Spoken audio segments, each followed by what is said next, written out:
সে হাত ভেঙে গুড়িয়ে দেবেন।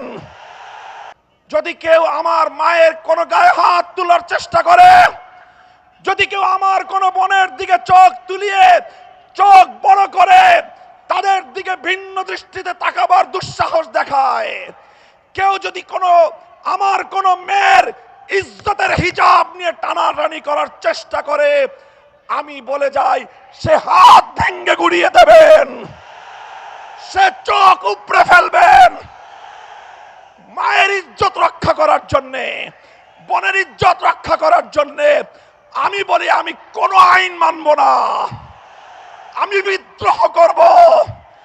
গোটা বাংলাদেশে আগুন জ্বলবে, আগুন।